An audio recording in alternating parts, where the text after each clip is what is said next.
Hello everyone, and welcome to the DXD Tales. So we are back with an interesting movie on what if Issei was the Crimson Emperor who ruled the 72 Pillars. Issei x Ravel Phenex x Rias Gremory. But before we start, I just want to remind you to please subscribe to my channel and hit the like button if you enjoy my content. Let's start the story. Chapter 1. Crimson Coronation. Blood pooled beneath Searsx Lucifer's body, spreading in a perfect circle across the ancient marble floor of the Grand Council chamber. The crimson liquid seeped into the ornate crack. Between stones laid 10,000 years ago, when the first devils claimed the underworld as their domain. 7 High Council members stood frozen in shock, their faces reflecting the dancing light of blue flame torches that lined the circular chamber's obsidian walls. "The Crimson Satan is dead," whispered Rias Gremory, his voice cracking as he knelt beside the fallen ruler. And with no successor named, no one moved to touch the body. Even in death, power radiated from Searsx like heat from dying embers. His famous crimson hair, the mark of the Gremory bloodline, seemed to glow with unnatural light. Ajuka Beelzebub, the brilliant Satan of technological innovation, stepped forward with uncharacteristic hesitation. "This is unexpected." His life force showed no signs of deterioration during yesterday's assassination, suggested Seraphal Leviathan, her normally playful demeanor replaced by cold calculation. "Impossible," replied Falbium Asmodeus, the military strategist. "No weapon, no magic trace, no dimensional disturbance. Besides, who could kill a super devil of his caliber?" The chamber doors burst open. Lord Phenex entered, golden flames ring around his shoulders like an ethereal cape. "The signs have begun," he announced, his voice echoing throughout the chamber.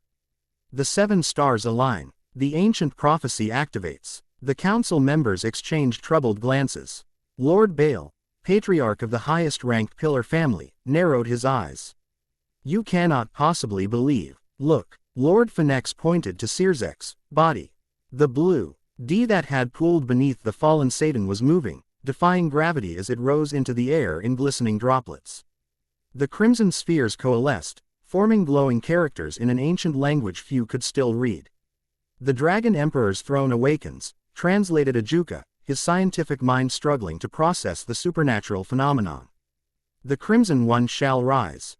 "A myth," scoffed Lord Baal. "A convenient legend." "Then explain this," challenged Lord Phenex, gesturing toward the hovering blood script. "The prophecy has awakened. The 72 Pillars will have their emperor." "What does this mean for the balance of power?" asked Lady Citri, ever the pragmatist. 4 Satans have ruled since the Great War. Stability is precisely what we'll lose if we ignore the signs," interrupted Rias Gremory. "The prophecy is clear. When the ruling Crimson One falls without successor, the true emperor shall emerge." "And where is this supposed emperor?"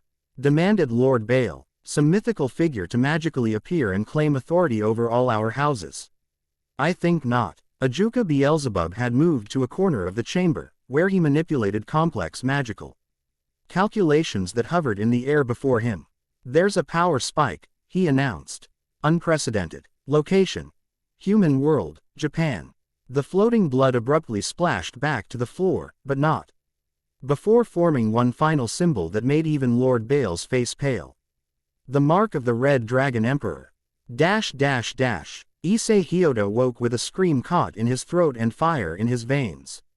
The small apartment bedroom felt like an oven, sweat soaking through his sheets despite the cool autumn air coming through the open window.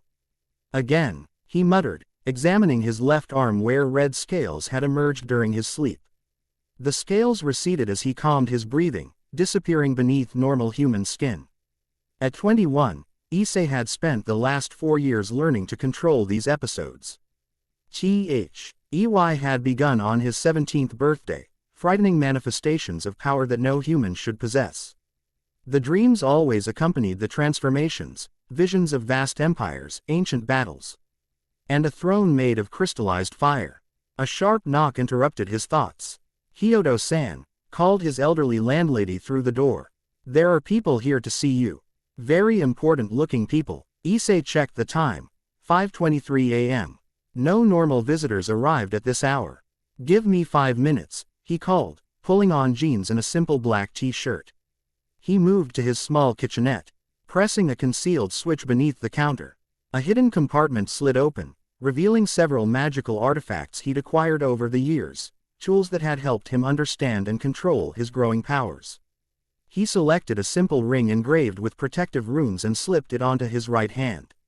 Better prepared than dead. When Issei opened his apartment door, he found his cramped hallway filled with individuals who radiated power. Their expensive suits and perfect posture marked them as something beyond ordinary humans, even before he sensed the magical energy containing around them. "Issei Hyodo," said a tall blonde man with piercing blue eyes. "I am Lord Phenex of the 72 Pillars. We've come to bring you home." Issei leaned against his doorframe, keeping his expression neutral despite his racing heart. "I'm already home." A silver-haired woman stepped forward. "Perhaps introductions first. I am Graphia Lucifuge, queen to the late Circex Lucifer." "Late?" Issei questioned, noting her formal black attire. "The ruler of the underworld is dead." The gathered devils exchanged surprised glances. "You know of our world?" asked Lord Phenex. Issei gestured to his left arm. "Hard not to notice when dragon scales replace your skin. I've done my research over the years. Found others who could explain what was happening to me. I know about devils, angels, the supernatural world you've kept hidden. But you don't know your own heritage," said Graphia. "Your true identity." Something cold settled in Issei's stomach. The dreams, the power that had manifested in him, they suddenly seemed connected to these unexpected visitors. "Why don't you come in and explain?" he offered, stepping aside. "Though I'm not sure how we'll all fit." Lord Phenex made a subtle gesture. The walls of Issei's apartment seemed to stretch and expand, the interior growing to accommodate the delegation without changing the building's external dimensions. "Spatial manipulation," Issei noted. "Convenient trick. A basic devil ability," replied Lord Phenex dismissively, though his eyes betrayed interest in Issei's recognition of the magic. Once seated in what had become a reasonably sized living room, Graphia produced an ancient scroll case made of metal unlike anything Issei had seen before. The material shifted colors as it moved, resembling liquid mercury but solid to the touch. "This contains the prophecy of ascension," she explained. "Written over 10,000 years ago, before the great war between devils, angels, and fallen angels." "And it concerns me how?" Issei asked, though a part of him already suspected the answer. Lord Phenex leaned forward. "You are the prophesied Crimson Emperor, destined to unite the 72 Pillars under a single throne. The signs awakened upon Circe's death. Your power, the power of the Red Dragon Emperor, combined with your unique bloodline makes you the ruler foretold." Issei's laugh held no humor. "You've got the wrong guy. I'm just a normal university student who happens to have a dragon living in his left arm." "Dedrag, the Welsh dragon," nodded Graphia. "One of the two heavenly dragons. But that alone wouldn't qualify you for the prophecy. It's your blood." She produced a small crystal vial. "May I?" Issei hesitated before extending his hand. Graphia pricked his finger with a silver needle, capturing a single drop of blood in the vial. The moment his blood touched the crystal, it flared with brilliant crimson light that filled the room. "The blood of the original Lucifer," she said quietly. "See, embedded with the essence of the Red Dragon Emperor. Exactly as the prophecy described." "That's impossible," Issei protested. "My parents were human." "Your adoptive parents," corrected Lord Phenex. "They were given an infant to raise you, after your biological mother died in childbirth. Your father was unknown to them." The revelation hit Issei like a physical blow. He'd suspected he was different. But this went beyond anything he'd imagined. "So you expect me to what? Abandon my life and follow you to the underworld to become some prophesied ruler?" "The alternative," said Graphia coldly, "is civil war. Without a clear successor to Circex, the 72 Pillars will fracture. Ancient rivalries will reignite. Millions will die. That's not my responsibility." "It became your responsibility the moment you were born," Lord Phenex countered. "Whether you accept the throne or not, others will come for you now that the signs have revealed your existence. Some to follow you, others to eliminate a threat." As if summoned by his words, the temperature in the room plummeted. Frost formed on the windows, and their breath became visible in the suddenly frigid air. "They've found us already," Graphia whispered. Rising to her feet, the Frost faction moves quickly. Issei felt it then. Multiple presences surrounding the building, powerful auras closing in like predators circling prey. His left arm throbbed painfully. Scales emerging unbidden as Ddrake's power responded to the threat.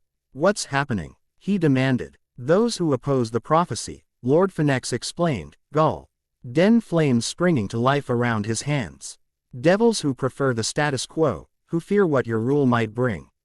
The windows shattered inward as humanoid figures wreathed in blue-white magical energy burst into the apartment. Ice crystals formed in the air around them, their eyes glowing with cold light. The pretender dies here, announced their leader, a woman with pale blue hair and skin like porcelain. The old ways will stand.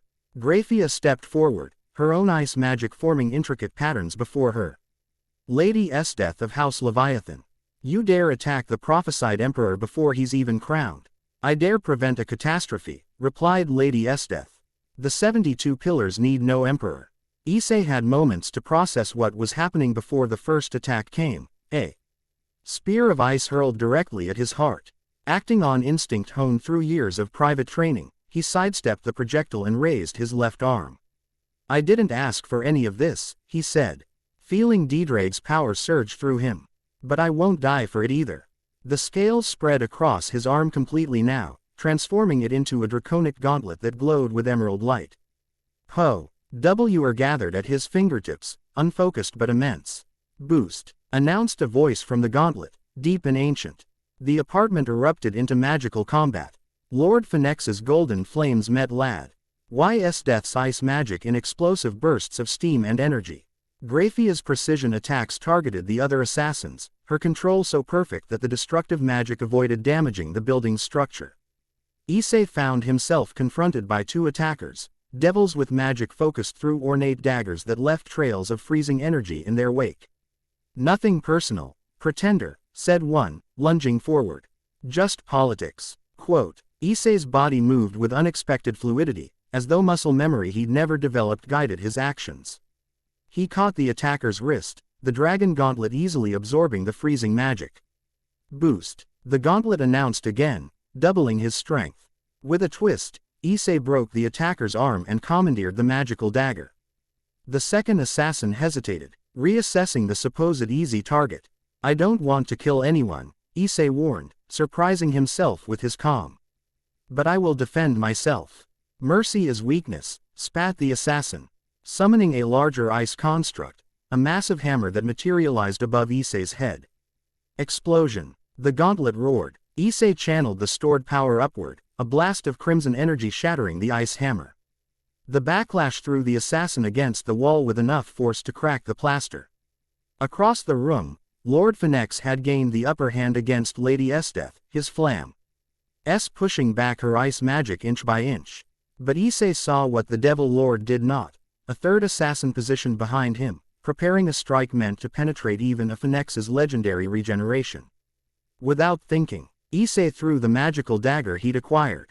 The weapon pierced the hidden assassin's shoulder, disrupting their spell and causing their magic to backfire in an explosion of ice shards. Lord Phenex glanced back, nodding in appreciation before returning his focus to Lady Esdeath. The battle ended as quickly as it began. The assassins found themselves outmatched by the combined might of two high-ranking devils and Issei's unpredictable dragon power. When Lady Esdeath realized her position was untenable, she created a massive ice barrier to cover their retreat. This isn't over, she promised. Locking eyes with Issei before disappearing in a flash of blue light, taking her wounded companions with her. Silence fell over the destroyed apartment. Furniture lay in splinters. Walls bore scorch marks and ice damage, and the floor was covered in magical residue that slowly dissipated. Issei stared at his still transformed arm, the scales receding gradually as the immediate danger passed. That was illuminating. You fought well, observed Lord Phenex. For someone with no formal combat training. I've been training myself, Issei replied. Found some ground supernatural fight clubs over the years. Nothing fancy. But you learn quickly when losing means death. Graphia's expression showed a flicker of surprise. You've been participating in unauthorized supernatural combat, without revealing your true power. Issei shrugged. Had to learn control somewhere. Official channels weren't exactly open to me. The silver-haired woman exchanged a look with Lord Phenex. You've been adapting to your heritage instinctively, she noted. Seeking out the supernatural world without guidance. Now do you understand your situation? Asked Lord Phenex. That attack was merely the first. Whether you accept the throne or not, your life as a normal human is over. Issei surveyed the destruction around him, the physical manifestation of how dramatically his reality had just changed. His gaze landed on a framed photo now lying amid the debris, its glass cracked but the image intact, himself with his adoptive parents at his university entrance ceremony. I need to make sure they're protected, he said firmly. My parents. They've done nothing to deserve being caught in this. Grafia nodded. We've already dispatched security to their location. They will be moved to a protected residence and provided for. Issei raised an eyebrow. You were that confident I'd agree. We were that confident you'd care about their safety, corrected Lord Phenex. Your character matters more than your answer. Issei took a deep breath, weighing his options though they seemed increasingly limited. If I go with you, if I accept this role, I need assurances. I won't be a puppet ruler for existing power structures. If I'm supposed to be this emperor, I'll actually lead. A small smile appeared on Grafia's usually stoic face. The prophecy mentioned your independent spirit. The emperor comes not to preserve but to transform. Then I guess we should get going, Issei said, retrieving a few personal items from the wreckage. Before more assassins show up, Lord Phenex created a magical transportation circle beneath their feet, intricate symbols glowing with golden light. Welcome home, Your Majesty. The human world dissolved around them. The underworld defied all of Issei's expectations. Rather than the fire and brimstone of human mythology, he emerged into a world of breathtaking beauty, vast landscapes under a purple sky where multiple moons cast multicolored light across crystalline mountain ranges. They had teleported directly into what appeared to be a massive fortress constructed from dark red stone that seemed to absorb and reflect light simultaneously. Architectural elements reminded Issei of various human civilizations, Gothic arches alongside Mayan stepped pyramids and Japanese pagoda roofs, yet combined into something entirely unique.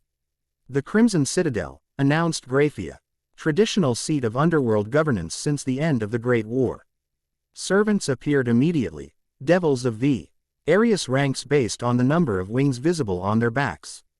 They maintained professional expressions, but Issei caught their curious glances.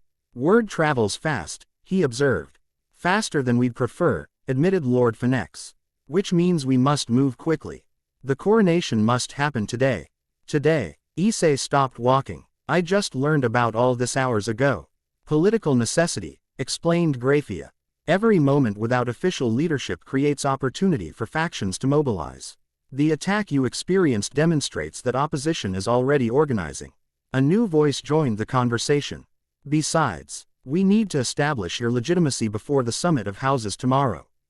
Approaching down the grand hallway was a young woman with spiral-curled blonde hair, and sharp blue eyes that assessed Issei with undisguised skepticism. Golden flames occasionally flickered around her shoulders, similar to Lord Phenex's power but more controlled, dancing in patterns that suggested complex calculations rather than raw emotion. Ah, perfect timing, said Lord Phenex. Your Majesty, may I present my daughter, Ravel Phenex. She will serve as your political advisor during the transition period. Ravel executed a technically perfect curtsy that somehow managed to convey reluctance. An honor, Your Majesty, she said, her tone meticulously balanced between respect and reservation. Issei nodded in acknowledgement. I appreciate the assistance. I suspect I'll need significant guidance navigating underworld politics. Indeed, Ravel agreed, falling into step beside them. Starting with appropriate attire. We can't present the prophesied emperor to the 72 pillars in human clothing. Issei glanced down at his jeans and t-shirt, now bearing scorch marks from the earlier battle. Fair point. Preparations are underway in the Emperor's wing, Ravel continued, addressing Grafia rather than Issei directly. The royal tailors arrived an hour ago. Security protocols have been implemented according to Protocol 7. Maximum protection without visible restriction, Grafia translated for Issei's benefit. You'll be guarded, but we'll maintain the appearance of confidence. Issei absorbed this information as they traversed grand hallways lined with historical tapestries and magical artifacts. Devils of various ranks stopped to bow as they passed, air expressions ranging from awe to barely concealed suspicion. How many of them actually believe in this prophecy? Issei asked quietly. Belief varies, Ravel answered, her tone analytical. Approximately 40% of noble houses maintain traditional reverence for ancient prophecies. 30% are pragmatic opportunists who will support any stable power structure. The remaining RTY% prefer the status quo and will resist change regardless of legitimacy. And which category do you fall into, Lady Phenex? Issei asked, meeting her gaze directly. The question seemed to surprise her. For a moment, her calculated political mask slipped, revealing genuine consideration.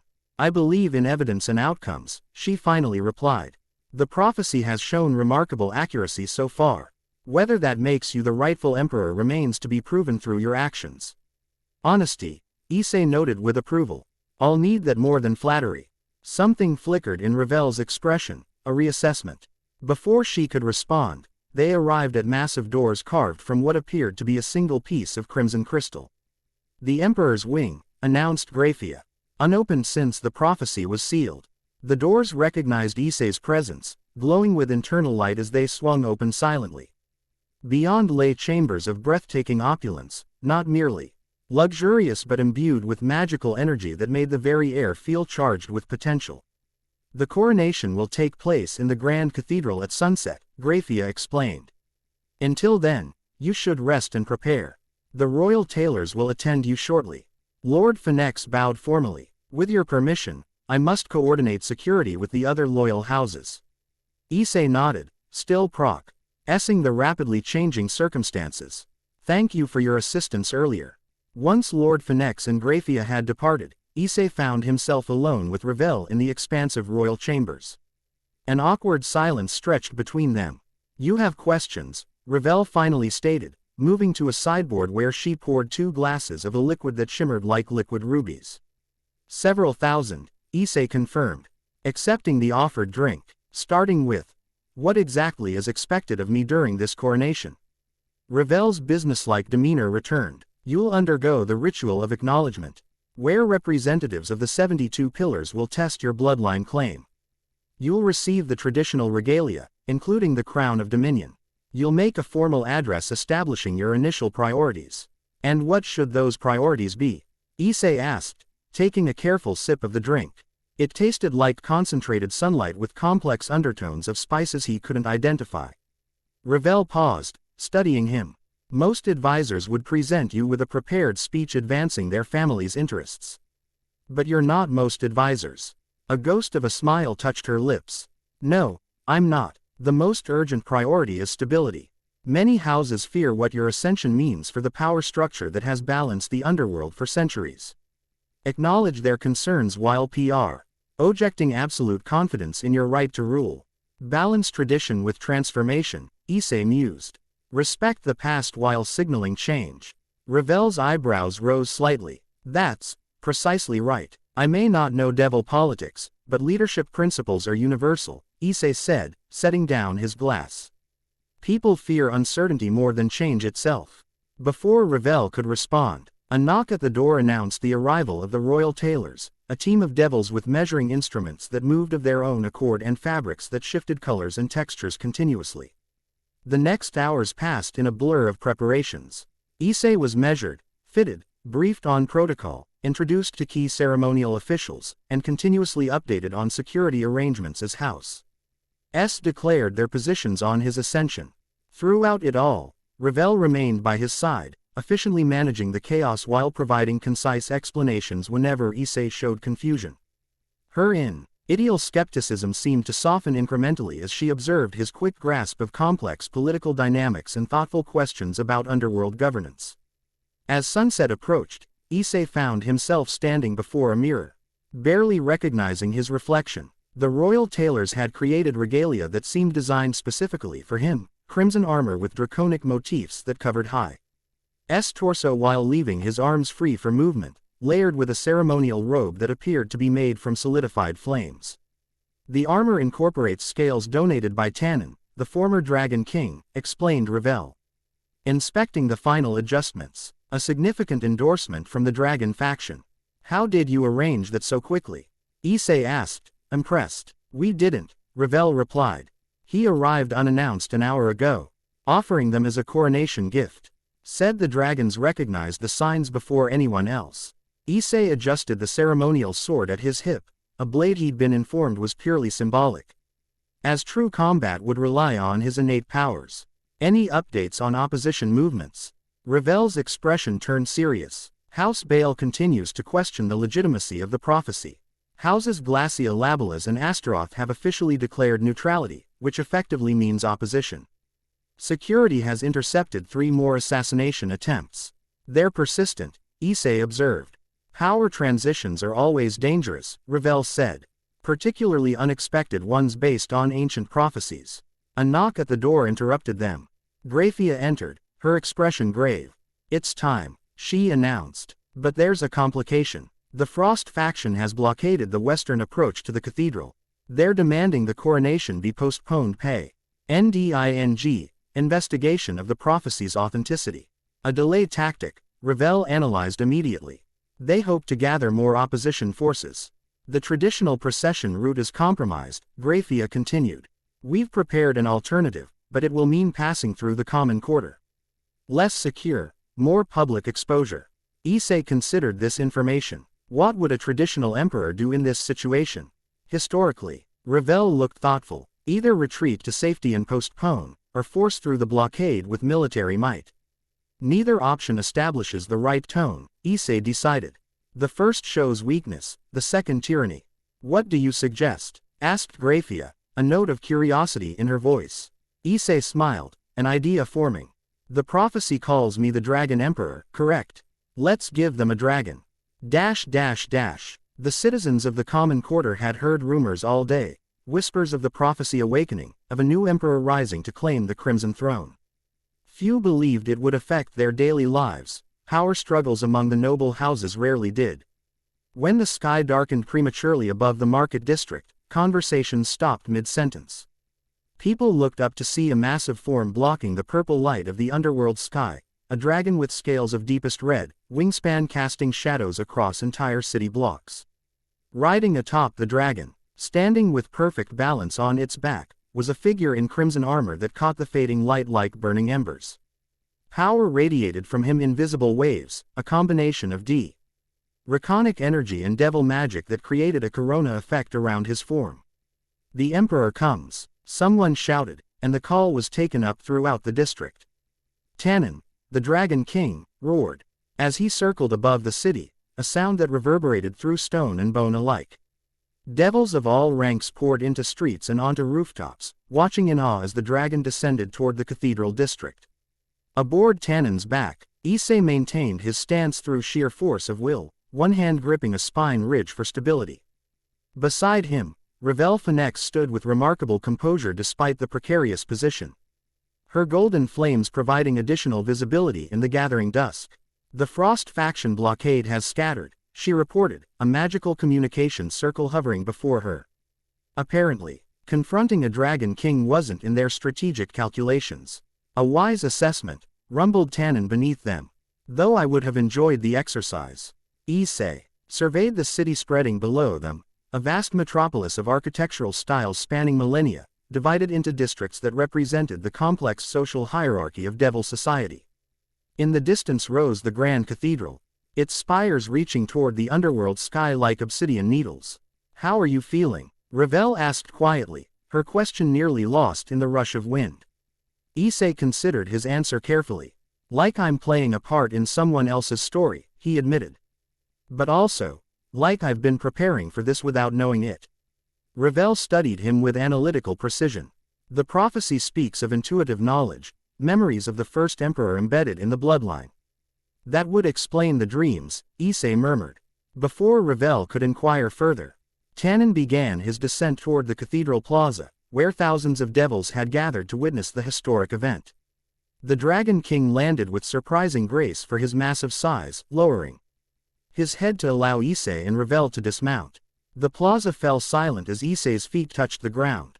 Representatives from the 72 pillars stood arranged in hierarchical formation on the cathedral steps, their expressions ranging from reverence to open hostility. Lord Baal stepped forward, his power manifesting as purple energy that crackled around his imposing form. "The claimant arrives with dramatic flair," he announced, voice carrying across the plaza. "But spectacle does not legitimacy make." Issei met the devil nobleman's gaze without flinching. "I come as I am, Lord Baal. The blood test will confirm what the prophecy has already revealed. Then let us proceed with the ritual of acknowledgement," Lord Baal replied, gesturing toward the cathedral doors. "If you truly are the prophesied emperor, you have nothing to fear." Issei sensed the underlying threat but maintained his composure. With Ravel and Graphia flanking him, he ascended the cathedral steps, conscious of thousands of eyes tracking his every movement. The interior of the grand cathedral defied human concepts of architecture. Space seemed to fold upon itself, creating impossible dimensions where vast halls existed within areas that should have been too small to contain them. Light emanated not from fixtures but from the very air, shifting in colors that corresponded to the emotional atmosphere of the gathering. At the cathedral's center stood an ancient altar carved from what appeared to be a single massive ruby. Behind it rose the crimson throne, empty for millennia according to the legends Issei had been hastily taught. The representatives of the 72 pillars took their positions in a complex formation that Issei recognized as a massive magic circle. Lord Baal approached the altar, where 7 ceremonial daggers lay arranged in a star pattern. "The ritual of acknowledgement begins," he announced formally. "Let the claimant present himself for testing." Issei stepped forward, standing before the altar as instructed. The ceremonial daggers rose into the air of their own accord, surrounding him in a rotating circle. "Blood will reveal truth," intoned Lord Baal. "Power will confirm right. Spirit will determine worthiness." The first dagger darted forward, pricking Issei's finger before he could react. A drop of blood fell onto the ruby altar, where it spread in intricate patterns rather than pooling naturally. The cathedral lights shifted to deep crimson. The second dagger hovered before Issei's face. "Reveal your power," Lord Baal commanded. Issei focused inward, connecting the draconic energy that had become increasingly accessible to him. His left arm transformed, scales spreading to form the familiar gauntlet. "Partner," Diedrag's voice resonated within Issei's mind rather than speaking aloud. "They seek to test not just my power but your devil heritage. You must access both simultaneously." Issei closed his eyes, searching for the power that felt less familiar. The devil magic that supposedly ran in his veins. He found it intertwined with Diedrag's energy, crimson and emerald energies coiled together like DNA strands. When he opened his eyes, gasps echoed throughout the cathedral. Power radiated from him in visible waves, not just the dragon energy but devil magic of a caliber rarely witnessed. The combination created an aura that shaped itself into the form of a crowned dragon surrounding his body. "The power of destruction," whispered Lord Baal, genuine shock breaking through his political facade. "Combined with the boosted gear. Impossible." The third dagger moved to hover directly over Issei's heart. "Spirit will determine worthiness," repeated Lord Baal, though his voice now lacked conviction. The dagger plunged downward, not to pierce flesh but to assess spirit. Issei felt its magic penetrate his consciousness, examining his thoughts, memories, and intentions with invasive precision. Memories flashed through his mind, years of isolation as he struggled to understand his emerging powers, nights spent training alone to control abilities he didn't understand, compassion shown to weaker supernatural beings in the underground fighting circuits. Determination to protect his adoptive parents despite learning they weren't his blood. The dagger withdrew, glowing with blinding light. It rose above the altar and exploded into particles that reformed into a floating crown of crystallized fire. "The ritual of acknowledgement is complete," announced Graphia, stepping forward. "The bloodline is confirmed. The power is verified. The spirit is worthy." Murmurs spread throughout the cathedral as the implications became clear. Even Lord Baal seemed at a loss for words, stepping back from the altar with reluctant acceptance written across his features. "As tradition demands," continued Graphia, "the emperor must now be crowned by one who serves not a single house but all the underworld." Silence fell as a figure emerged from the shadows behind the throne, an elderly devil with eyes that held ancient wisdom and shoulders that bore the weight of countless centuries. Zekram Baal, gasped someone in the crowd. The original, the ancient devil, progenitor of the Baal clan and oldest living devil, approached the altar with measured steps. I have witnessed 17 succession ceremonies, he said, his voice surprisingly strong.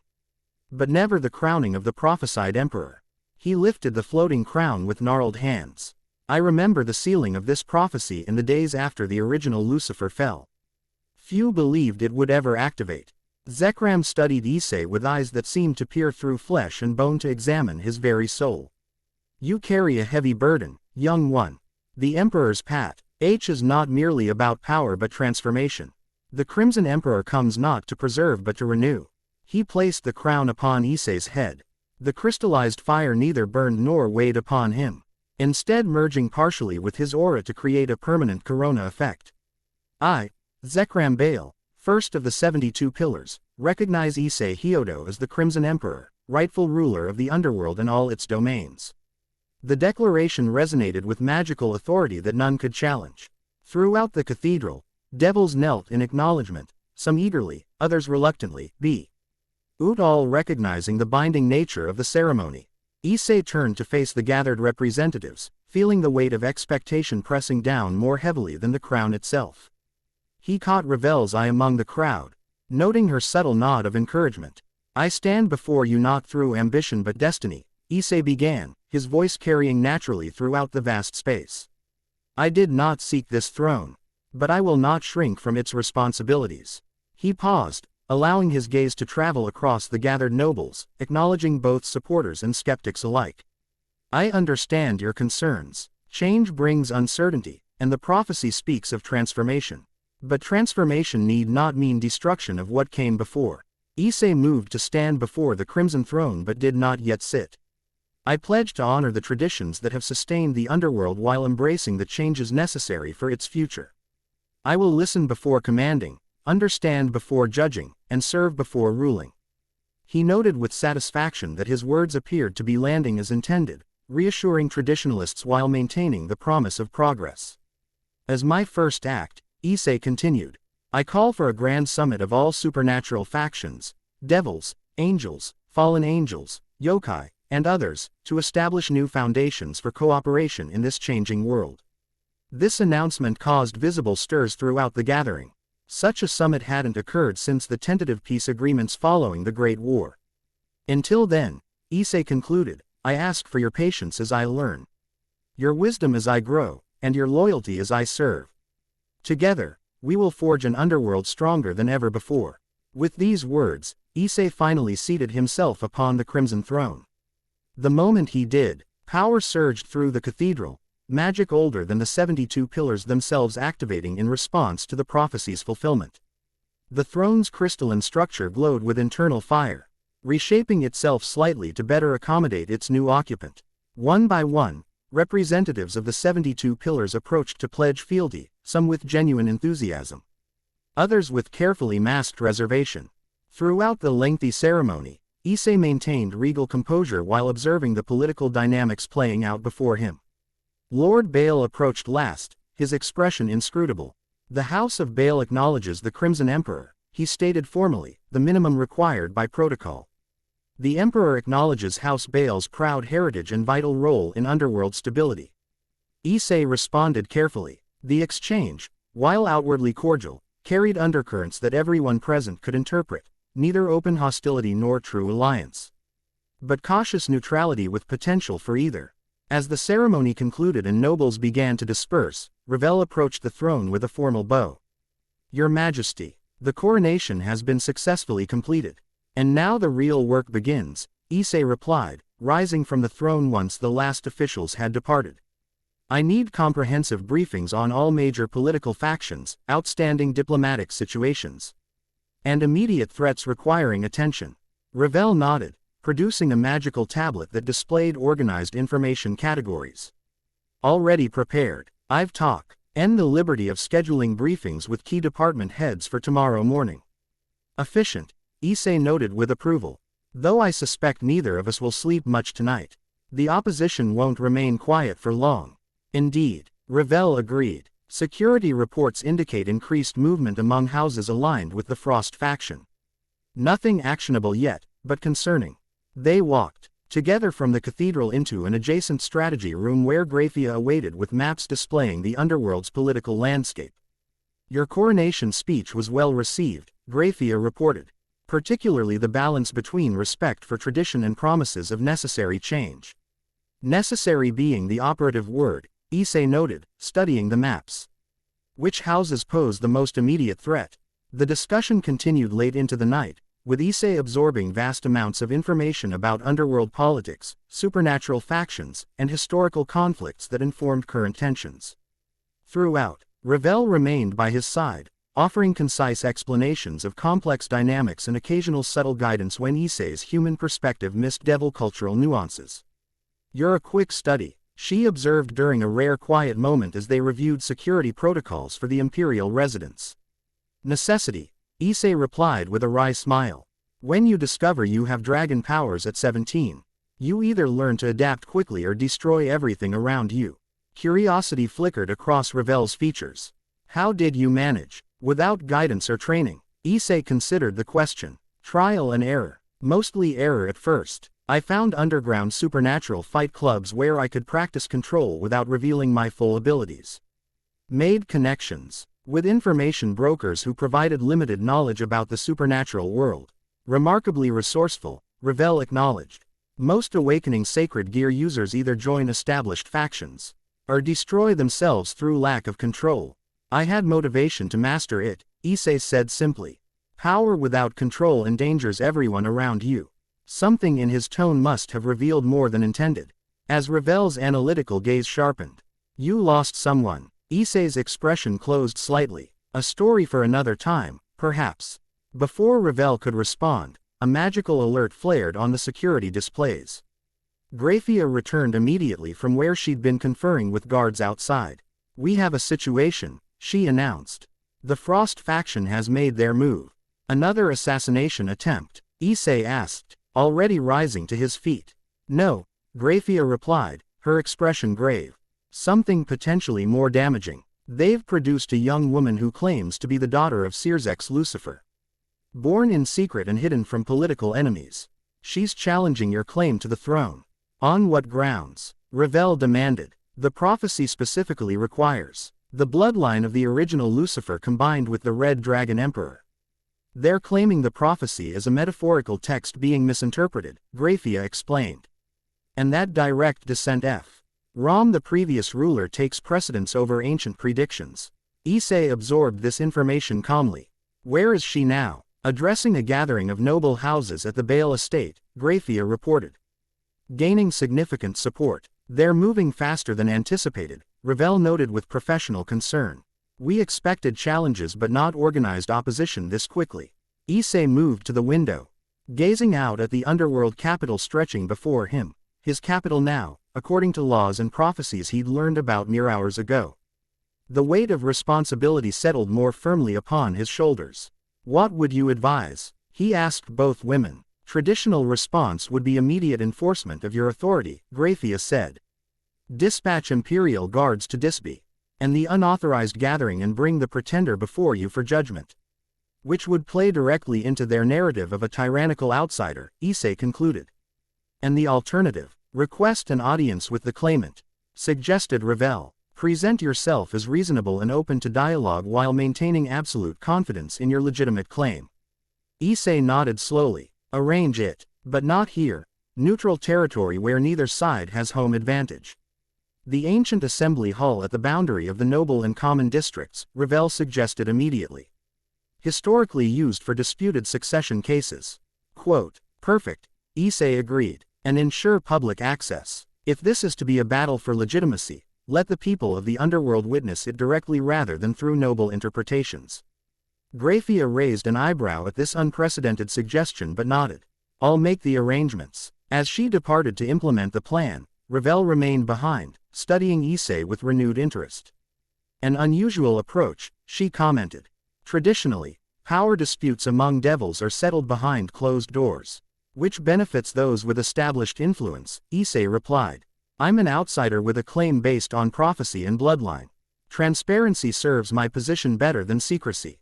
A small smile touched Ravel's lips. You navigate politics more naturally than you claim. Not politics, Issei corrected. Human nature. Or in this case, devil nature. People respond to confidence, transparency, and strength combined with reasonable accommodation. A promising start, Ravel acknowledged. Though the real test comes tomorrow when you face this challenger. Issei's expression turned determined. Then we'd better prepare. I want everything you can tell me about Sears's Lucifer, his known associations, and the possibility of a secret heir. As they settled in for another long session of strategic planning, Issei couldn't help but reflect on how drastically his life had changed in less than 24 hours. From university student with mysterious powers to underworld emperor facing political challenges that could determine the fate of multiple realms. The crown of crystallized fire rested on a pedestal nearby, its flames dancing with shadows that seemed to reflect his own internal conflict, uncertainty balanced against a strange sense of destiny fulfilled. Tomorrow would bring the first true test of his reign. Chapter 1 End Chapter 2, Council of Shadows. Dawn broke differently in the underworld. Instead of the sun's gradual ascent, the purple sky lightened in patches, as though unseen hands pierced a dark canopy with countless small holes. Issei watched this alien sunrise from the balcony of the Emperor's wing, contemplating how his life had transformed in 36 hours. Yesterday morning, he'd been a university student with mysterious powers. Now he stood as Emperor of the Underworld, preparing to defend his claim against an unexpected challenger. Your Majesty. Ravel's voice came from behind him. Unlike yesterday's formal attire, she wore what appeared to be battle-ready garments beneath a red jacket bearing the Phenex family crest. Final security arrangements for the assembly hall have been implemented. Issei nodded, turning from the view. And our challenger arrived with Lord Bale's entourage 20 minutes ago. Ravel's expression revealed professional concern. They've brought 12 high-ranking nobles as witnesses. More than protocol requires. A show of force, Issei concluded. Precisely. Ravel hesitated, then added, there's something else. Our intelligence suggests the challenger underwent rapid magical enhancement recently. Her power signature shows evidence of artificial augmentation. Issei raised an eyebrow. They're that desperate. Desperation makes opponents dangerous, Ravel cautioned. They've invested significant resources in this challenge. Whatever happens today, this isn't their only strategy. Then we'd better not disappoint them. Issei moved to where his formal regalia had been prepared, lighter than yesterday's ceremonial armor but no less impressive. Crimson with gold accents that complemented the crown's crystallized flames.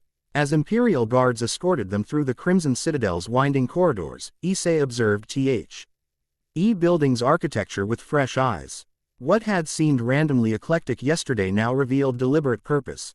Defensive choke points disguised as decorative archways, magic-reinforced windows positioned for maximum surveillance, and subtle ward patterns embedded in floor mosaics.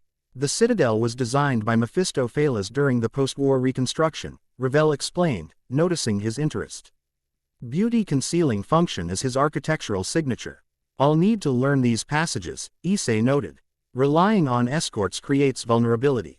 Ravel nodded approvingly. The Imperial archives contain complete blueprints. I'll arrange access. They emerged into a central courtyard where Tannen awaited, his massive form drawing nervous glances from younger guards.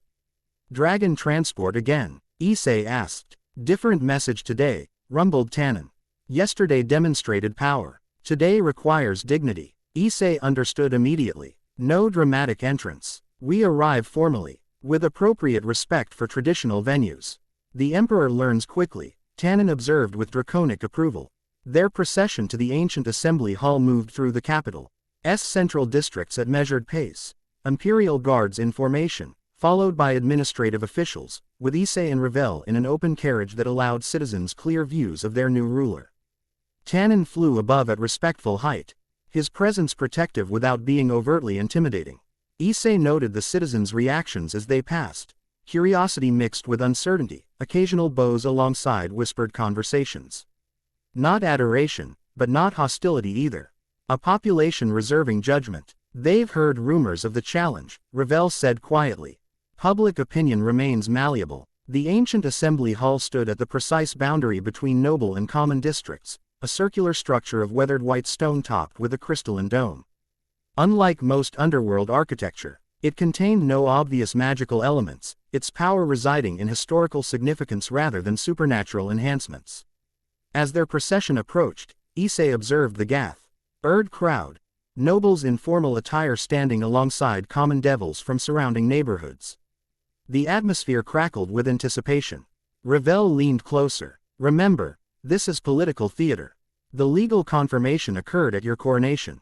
This challenge has no official standing, but its public perception matters tremendously."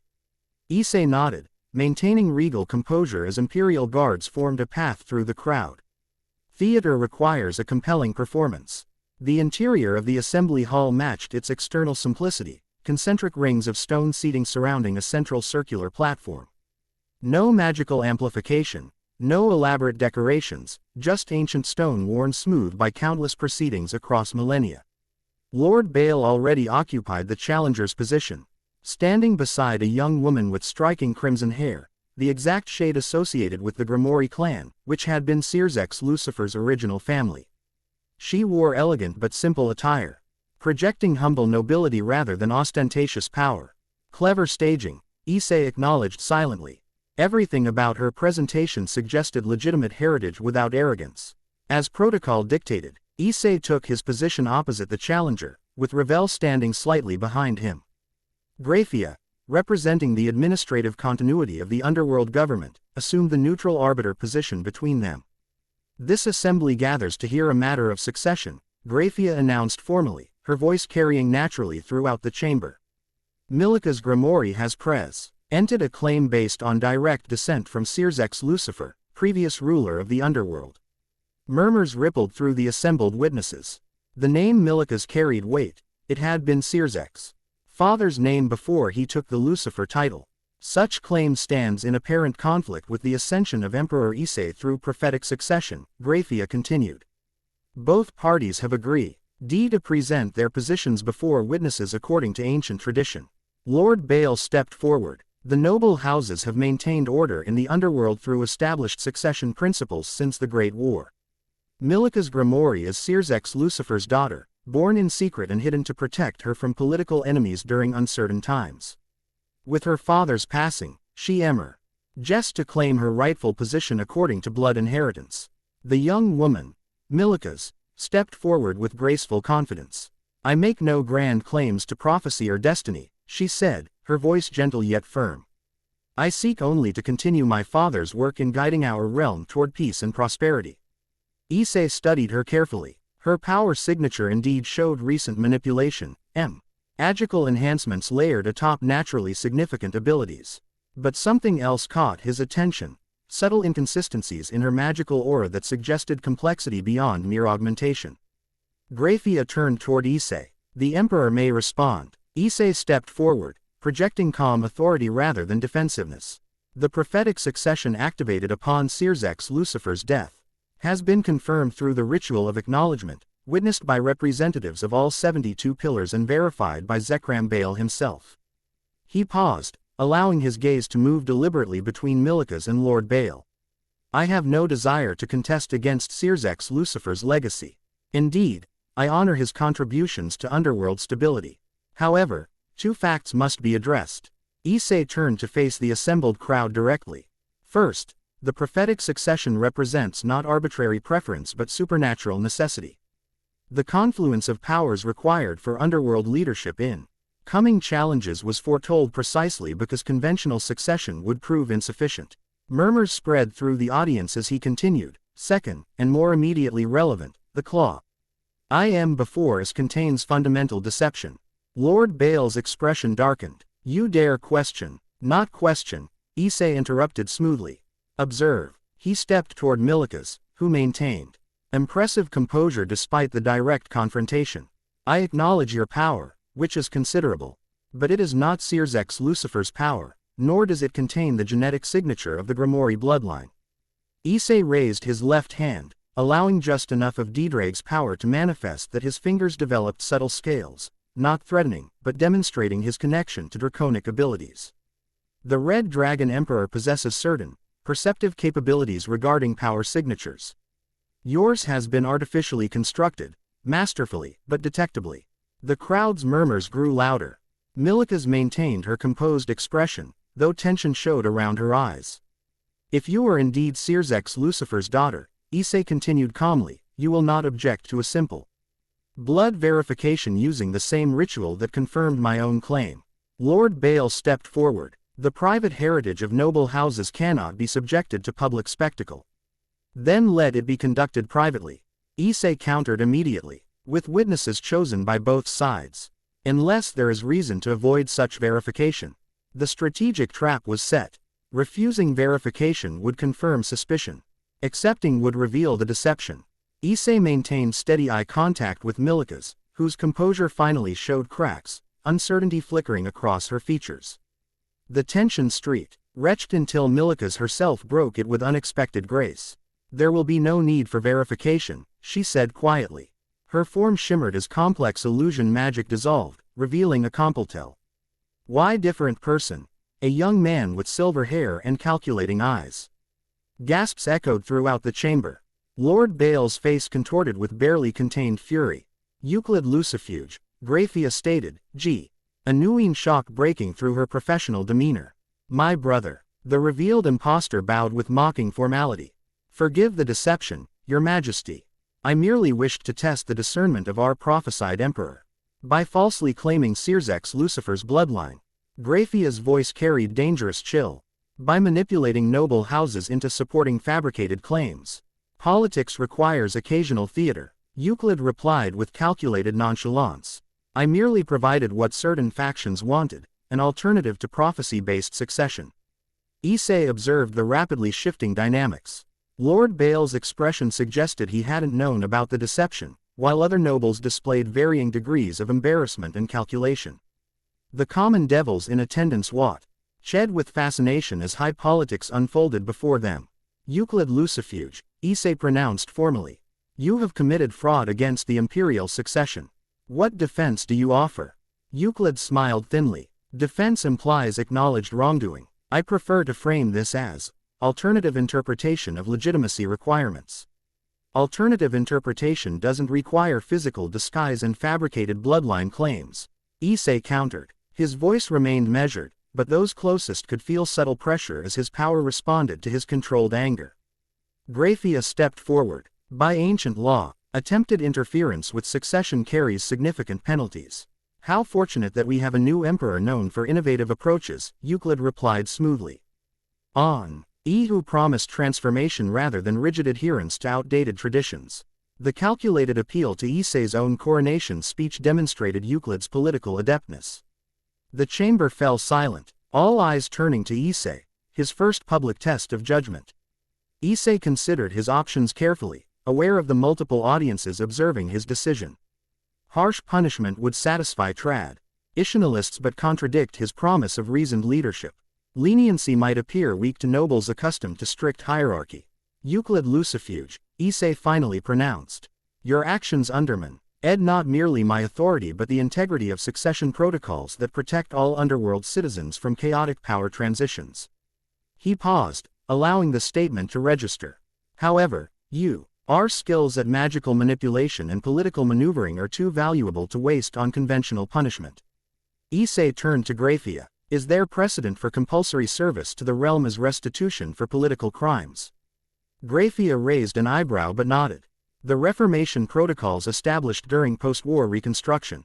Offenders with exceptional abilities may provide service proportional to their transgressions. Then my judgment is this, Issei declared.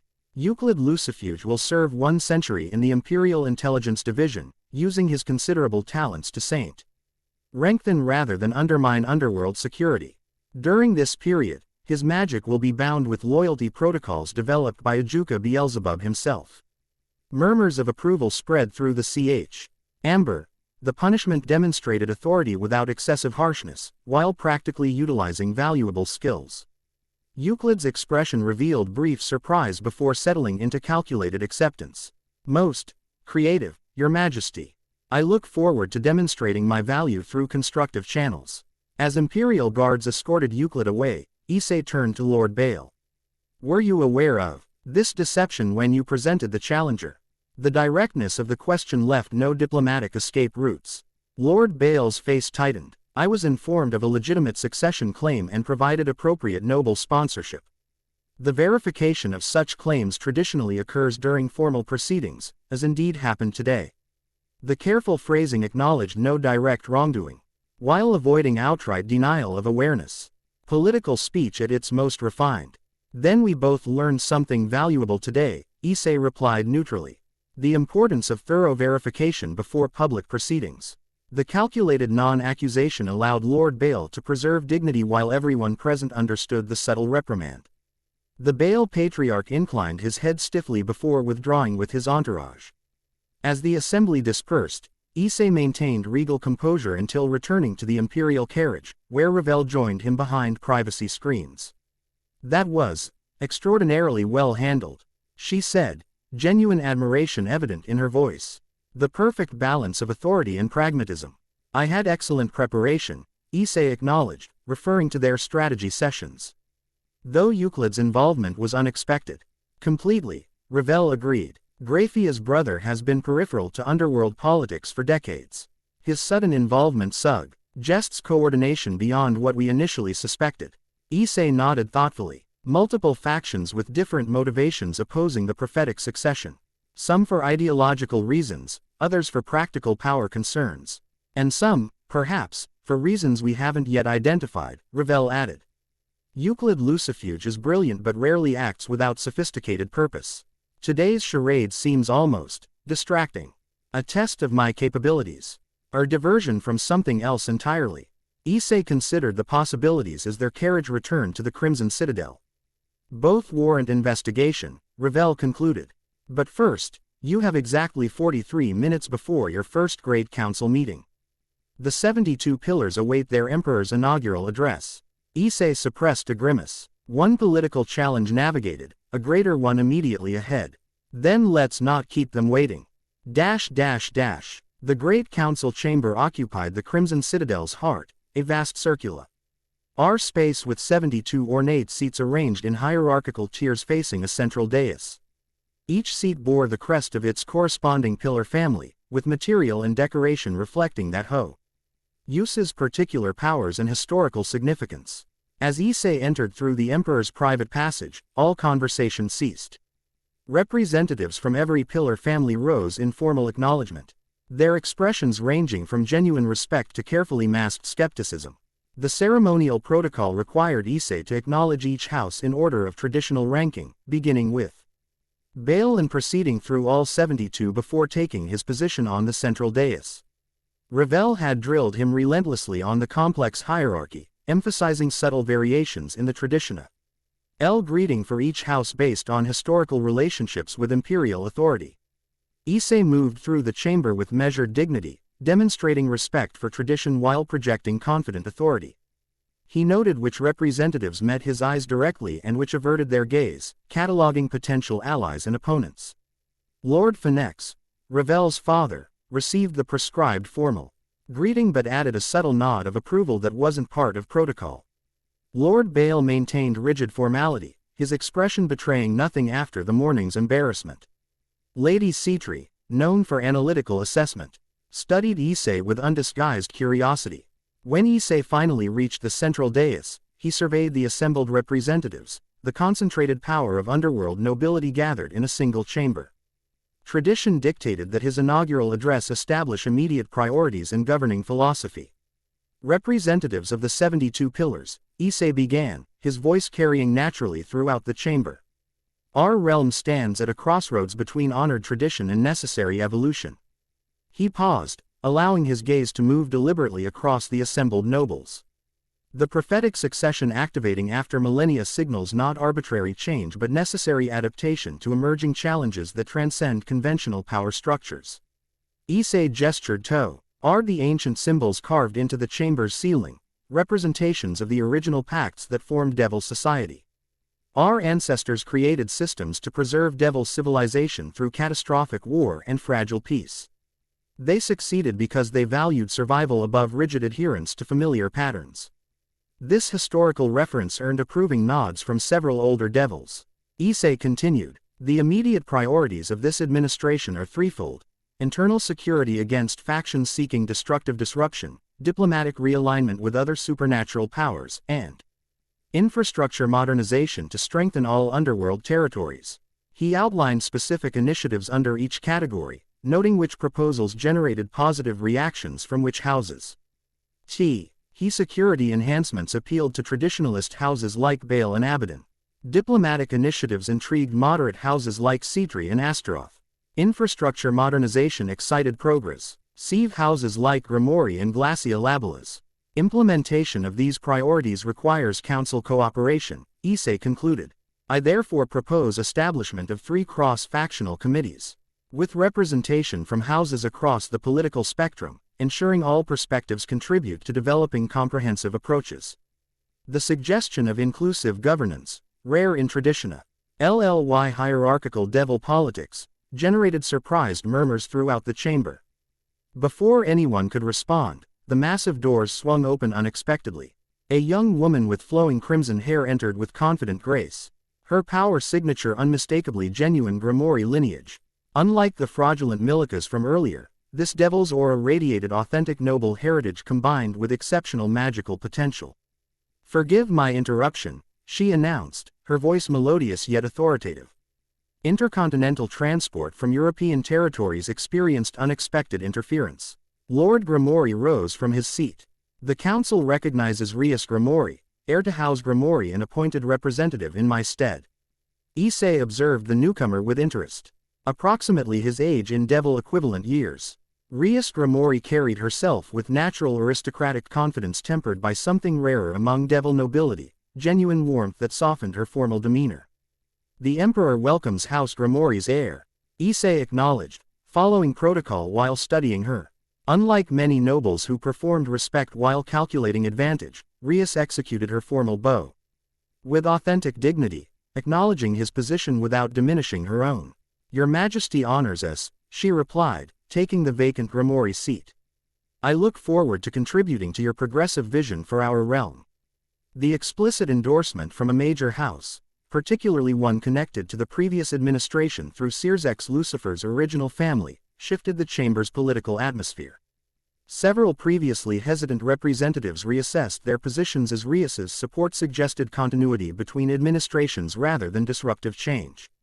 The council proceeded with discussion of Issei's proposed committees.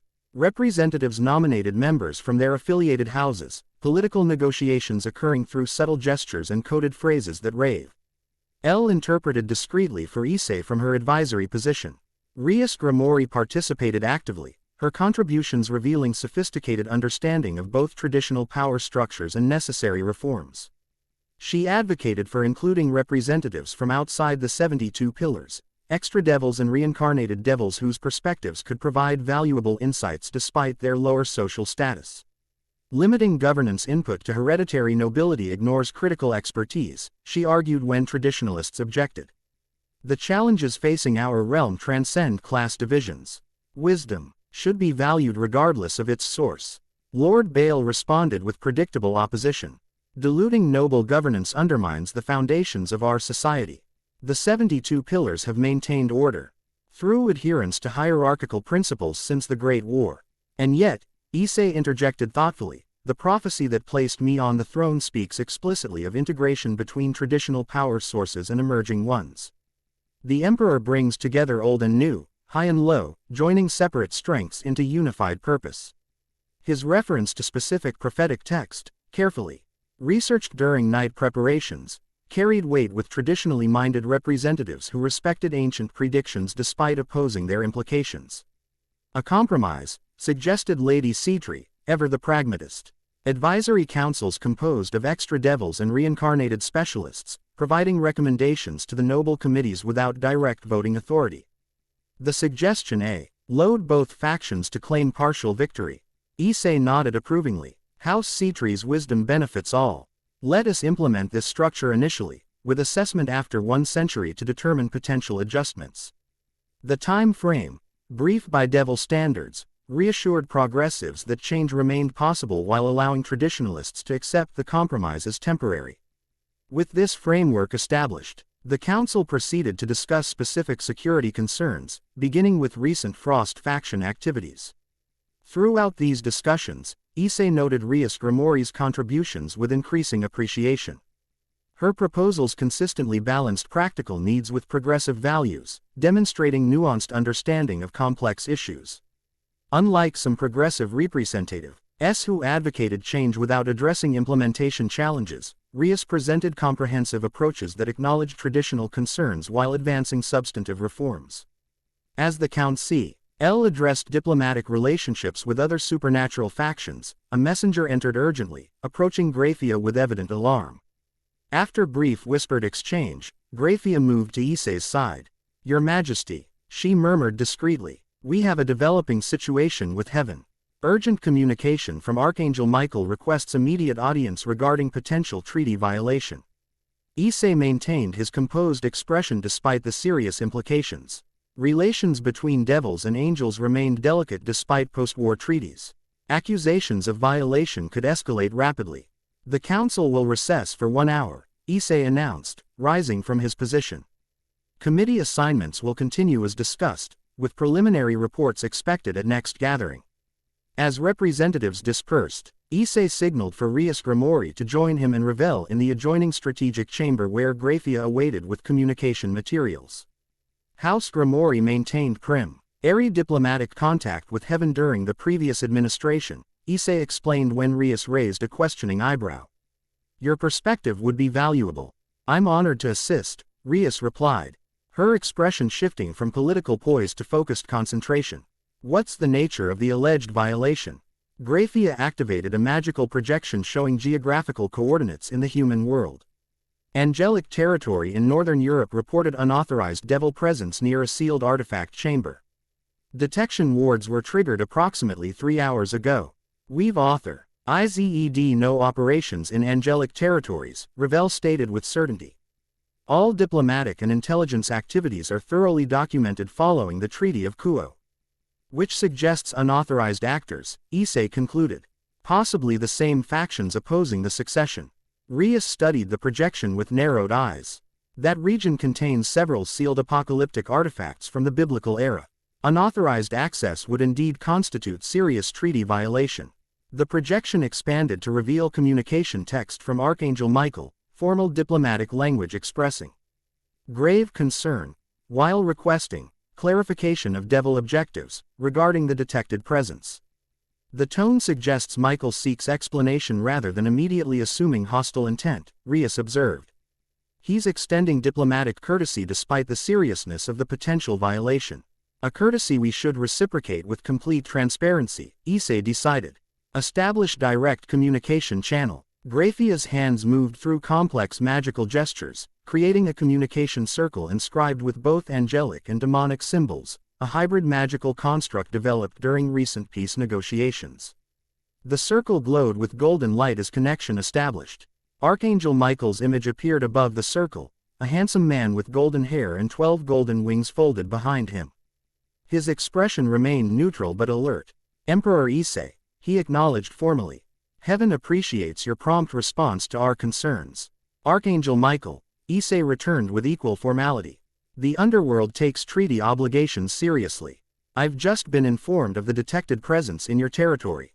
"Then you were unaware?" Michael asked carefully. "Completely," Issei confirmed. "No devil operations in angelic territories have been authorized by this administration or the previous one. We're investigating the unauthorized presence immediately." Michael studied Issei's expression, apparently assessing his sincerity. "These are complicated times for the underworld, with your recent succession. Heaven understands that transitional periods sometimes involve factions acting without central authority." The diplomatic phrasing offered potential face-saving explanation without demanding immediate accountability, a generous approach given the seriousness of the violation. While transition indeed creates challenges, Issei acknowledged, treaty violations remain unacceptable regardless of internal politics.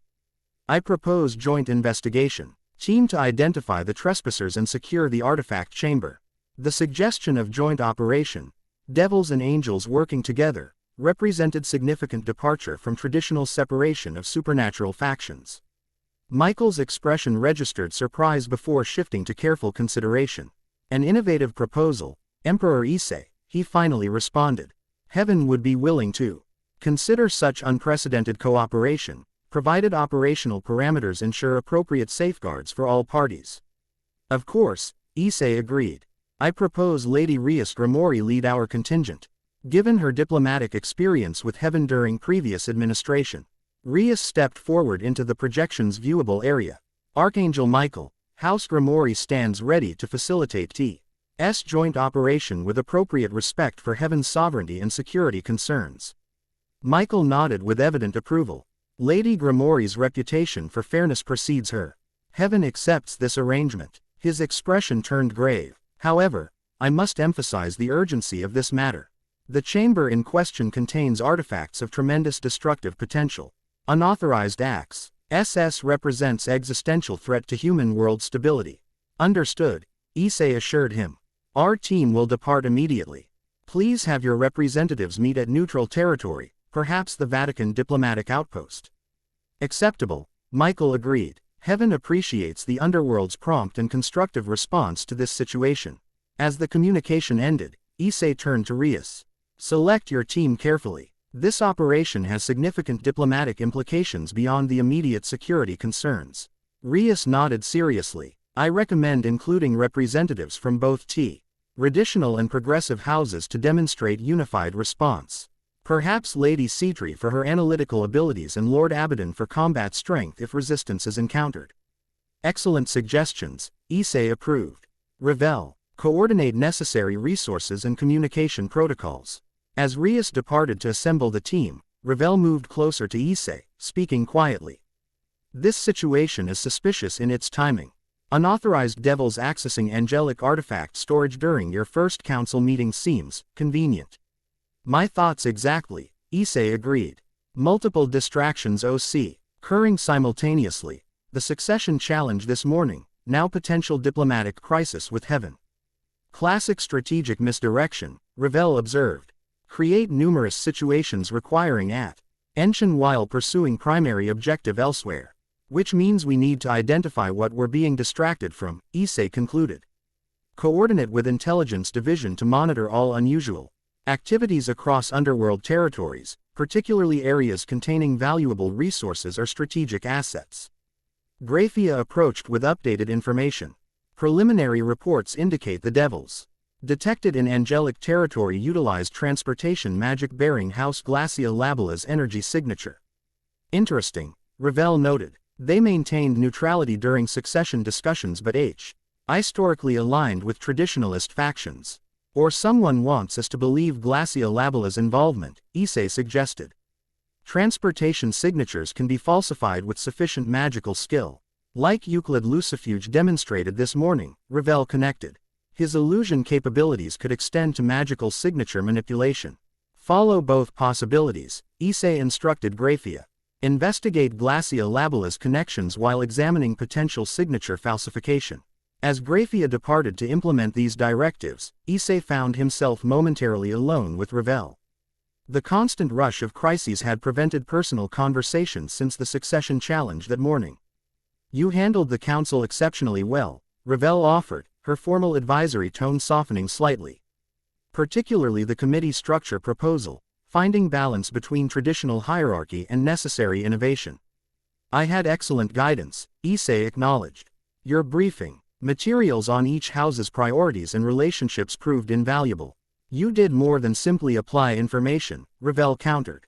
Many new rulers would assert authority through dramatic directives. Your approach demonstrates genuine leadership, creating frameworks for collaboration rather than imposing solutions. Issei smiled slightly at the unexpected praise. High compliment from one who initially seemed skeptical about a prophesied emperor's capabilities. I maintain healthy skepticism about prophecies generally, Ravel clarified, a hint of amusement touching her expression. But I evaluate performance based on observable evidence rather than preconception. And your evaluation so far? Issei asked. Ravel considered her response carefully. Preliminary results suggest promising capabilities, though long-term effectiveness remains to be determined. Her formal assessment gave way to more genuine observation. You navigate politics with surprising natural instinct for someone raised outside our world. Leadership principles transcend specific contexts, Issei explained. Understanding motivation, balancing competing interests, demonstrating both strength and adaptability. These apply whether managing supernatural fight clubs in human world or governing 72-pillar houses. Ravel's eyebrows rose slightly. You managed underground supernatural fight clubs. Organized rather than managed, Issei clarified. After discovering my abilities, I needed controlled environment to practice without revealing full capabilities. Created neutral territory where Aus supernatural entities could test abilities without escalating to lethal conflict. You established supernatural diplomatic framework without formal training, Ravel realized with growing interest. Practical experience in conflict management among diverse factions. Necessity drives innovation, Issei said simply. When existing systems don't serve essential needs, new ones must be created. Their conversation was interrupted as Grafia returned with urgent update. Your Majesty, we've detected unusual magical activity at the ancient library in Lucifuge territory. Preliminary assess me. NT suggests unauthorized access to restricted archives. The succession records, Ravel realized immediately. Historical documentation of bloodline inheritance and power transfer protocols. Send security team immediately, Issei ordered. Priority on securing documents rather than apprehending intruders. We need to know what information they sought. As Grafia implemented these instructions, Rias Gremory returned with her assembled team, a balanced group including representatives from various political factions. We're prepared to depart for the joint operation with Heaven, she reported. Transportation Circle awaits your final authorization. Issei nodded approval. Remember, this mission serves dual purposes, securing potentially dangerous artifacts and demonstrating the Underworld's commitment to cooperative relationships with other factions. Both objectives carry equal importance. Understood, Your Majesty, Rias acknowledged. We'll represent your administration's diplomatic priorities while addressing the security concerns. As her team departed through the transportation circle, Issei turned back to the developing situation with the archive intrusion. These coordinated activities suggest sophisticated planning. The question remains, what's the ultimate objective? Disruption of your administration seems most obvious, Ravel suggested. Creating multiple S's to undermine confidence in new leadership. Possibly, Issei agreed, but tactical disruption usually serves strategic purpose beyond mere destabilization.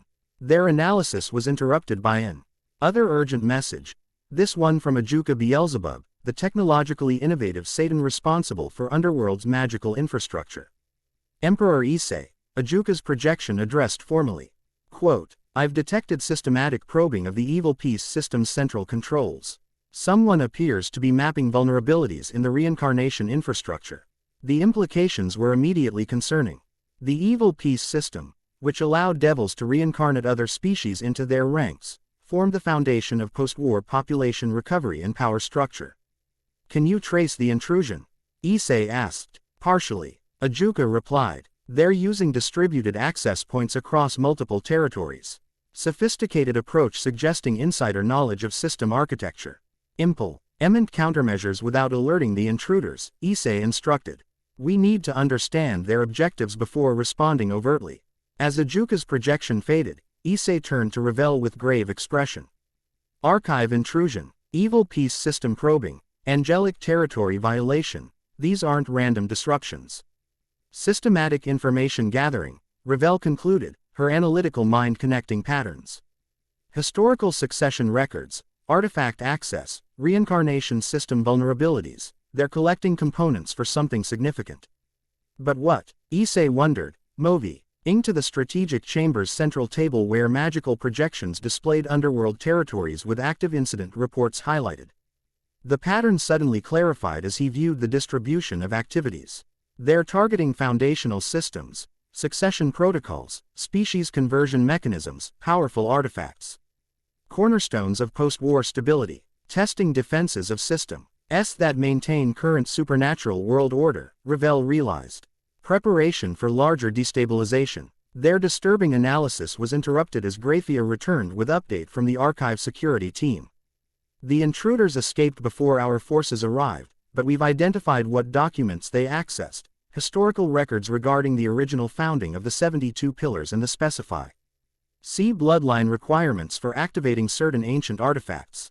Which artifacts specifically? Issei asked sharply. Graphia's expression turned grave. The apocalypse triggers. Devices created during the original war between biblical factions that could potentially restart conflict between angels, fallen angels, and devils. The implications landed heavily. So the angelic territory violation, the archive intrusion. Both focused on apocalyptic artifacts, Ravel completed. Someone is researching how to activate doomsday weapons from the original war. Alert all factions immediately, Issei ordered. Angels, fallen angels, yokai, everyone. This threatens all supernatural realms, not just devils. As Graphia moved to implement this directive, another communication request arrived. This one from Rias Gremory at the Joint Operation Site. Your Majesty, her projection appeared, expression deeply concerned. We've completed preliminary investigation with Heaven's representatives. The artifact chamber shows evidence of successful intrusion despite initial detection. One item is confirmed missing, the Spear of Destiny's activation core. A critical component of biblical doomsday weaponry, Ravel whispered. Her normally composed features showing genuine alarm. There's more, Rias continued. Magical residue analysis confirms the intruders were indeed devils, but the signature doesn't match any known house. It's artificially constructed, composite energy with characteristics from multiple bloodlines. Similar to what we observed with the false Milicas this morning, Issei connected. Euclid Lucifuge's magical signature manipulation. Identical magical construction methods, Rias confirmed. Heaven's analysis reached same conclusion independently. Archangel, Michael requests immediate joint emergency council to address this threat. The situation had escalated beyond internal underworld politics to multi-faction supernatural crisis. Issei made rapid strategic assessment. Inform Michael we agree to emergency council, he instructed. Neutral territory, perhaps Yasaka's shrine in Kyoto. The yokai have maintained balanced relationships with all factions. Excellent suggestion. Rias approved. I'll extend the proposal to Michael immediately. As her projection faded, Issei turned to Ravel. We need comprehensive briefing on all known apocalypse triggers, their activation requirements, and potential countermeasures. The restricted section of the Imperial Library contains original research, Ravel replied. But accessing that information requires blood verification from both Imperial and Baal bloodlines, a security protocol established after the Great War. Which means we need Lord Baal's cooperation despite our political differences, Issei concluded. Arrange immediate meeting. This transcends factional disputes. While Ravel implemented this directive, Issei reviewed rapidly incoming reports from across the underworld, security updates, diplomatic communications, intelligence assessments. The pattern became increasingly clear. Systematic probing of fundamental supernatural world structures by what appeared to be coordinated operation with sophisticated resources. Your Majesty, Graphia announced, returning with another update. Lord Baal has agreed to emergency meeting regarding the apocalypse triggers. He's already en route to the Crimson Citadel. Good, Issei acknowledged. And the other factions? All major faction leaders have confirmed participation in emergency council, Graphia reported. Yasaka has oath. Red Kyoto Shrine is neutral meeting ground, with enhanced barrier protections implemented immediately. The rapid response from all supernatural factions demonstrated the severity with which they wed potential activation of ancient weapons. Despite historical conflicts and ongoing tensions, existential threats to all realms transcended political differences. Lord Baal arrived with uncharacteristic haste, his normally imposing presence subdued by evident concern. Emperor Issei, he acknowledged with minimal formality. Graphia mentioned apocalypse triggers. Yes, Issei confirmed grimly.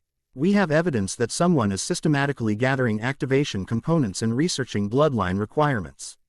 Lord Baal's expression darkened. Impossible. The activation sequences were divided among factions specifically to prevent any single group from reconstructing them.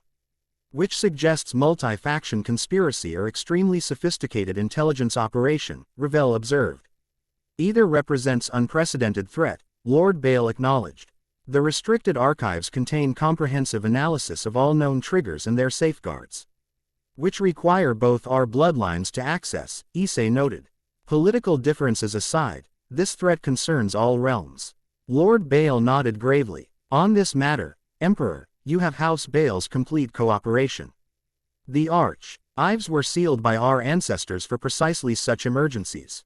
Together they proceeded to the Imperial Library's most secure section, a chamber protected by multiple magical barriers that responded to their combined bloodlines. The massive stone door recognized their approach, ancient symbols glowing as complex verification magic activated. Blood of Lucifer, blood of Baal, intoned an automated magical construct. Speak your purpose. Research regarding apocalypse triggers, Issei stated clearly. Potential activation threat identified. The door's symbols pulsed with crimson light before slowly swinging open, revealing a chamber that defied conventional spatial understanding. Bookshelves extending impossibly in directions that couldn't exist within the Citadel's physical dimensions. Pocket dimension created by original Maos, Lord Bale explained, seeing Issei's expression. Knowledge deemed too dangerous for conventional storage. They proceeded to a central pedestal where an ancient tome bound in material that resembled metallic leather awaited. The book's cover bore no title, only intricate symbols representing all three biblical factions: angels, fallen angels, and devils. The Apocalypse Codex, Lord Bale identified, comprehensive documentation of all doomsday weapons created during original conflict. As Issei reached for the tome, a magical barrier stopped his hand. Blood verification required for specific access, the same automated voice announced. Issei and Lord Bale each provided blood droplets that the book absorbed through its cover. The pages began turning automatically, stopping at sections relevant to their research needs, particularly information regarding the Spear of Destiny. The activation core was merely one component, Ravel noted, reading the ancient text. Complete assembly requires the spearhead itself, currently secured in Vatican archives, and the stabilization crystal held by Gregory leadership. 3 components divided among 3 factions. Lord Bale confirmed, plus bloodline activation requirements from all 3 supernatural lineages, which makes successful activation nearly impossible without unprecedented cooperation between traditionally opposed groups, Issei observed.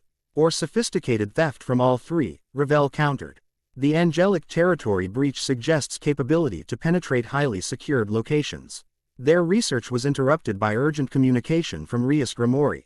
Your Majesty, her projection appeared, expression grave.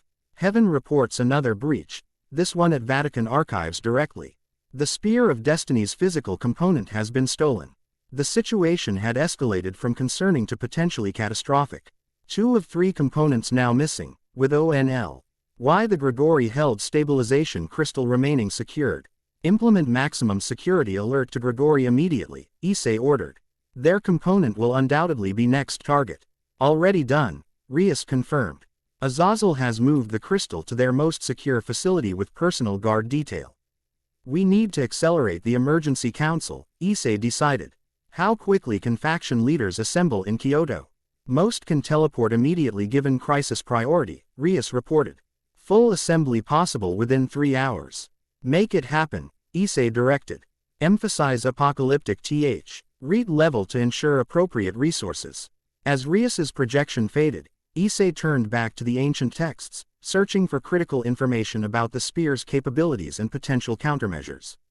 According to this, Ravel noted, indicating a particularly concerning passage, complete assembly creates weapon capable of piercing dimensional barriers between human world and supernatural realms, potentially collapsing separation entirely, exposing supernatural existence to humanity, Lord Bale interpreted. Catastrophic violation of all existing accords. But why? Issei questioned. What faction benefits from such exposure? None traditionally, Lord Bale admitted, which suggests either ideological extremism or entirely new faction with unknown objectives. Their analysis continued for another hour, extracting critical information about potential tracking methods for the stolen components and theoretical countermeasures should assembly be completed. The ancient texts contained detailed magical formulas that Ravel carefully documented for implementation. As they concluded their research, Graphia arrived with transportation arrangements for the emergency council. Kyoto preparations are complete. Yasaka has implemented maximum security protocols around the shrine complex. Excellent, Issei acknowledged. Lord Bale, will you join our delegation? His historical knowledge would prove valuable during discussions. The invitation, extending cooperative hand to recent political opponent, represented both practical necessity and symbolic unity against external threat. Lord Bale recognized both dimensions. House Bale stands with the Emperor when existential threats emerge, he replied formally. Political differences remain for another day. The response, while maintaining dignified independence, acknowledged the priority of unified response. Issei nodded appreciation before turning to final preparations. As they prepared for departure, Ravel approached with private observation. Your handling of Lord Bale demonstrates exceptional political instinct.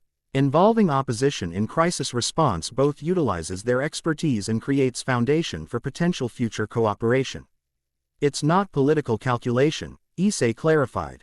Genuine threats require genuine cooperation regardless of recent disagreements, which itself represents more sophisticated political understanding than most achieve in centuries, Ravel noted with growing respect. Authentic leadership rather than manipulative maneuvering. Before Issei could respond, Fia announced the transportation circle's activation. Kyoto coordinates locked. Shrine barrier protocols acknowledged our arrival authorization. The emergency council awaited. First major multi-faction gathering of Issei's reign. Occurring under circumstances none could have anticipated during yesterday's coronation. As they stepped into the transportation circle, Issei exchanged meaningful glance. CE with Ravel, shared understanding that events were accelerating beyond anyone's predictions. The underworld dissolved around them as they transported to human world Japan, where representatives from every supernatural faction gathered to address threat that concerned them all. For all his preparation and natural leadership instincts, Issei recognized the unprecedented challenge ahead, navigating complex supernatural politics while addressing imminent apocalyptic threat, all within days of assuming throne he hadn't sought. The prophecy had spoken of transformation rather than preservation. As Kyoto's ancient shrine materialized around them, Issei steeled himself for diplomatic challenges that would test both his developing leadership abilities and the supernatural world's capacity for cooperation in face of shared existential threat. His second day as emperor was proving even more consequential than his first. Chapter 2 End. The end. I hope you enjoyed this episode. Remember to subscribe and like this video. See you in the next video.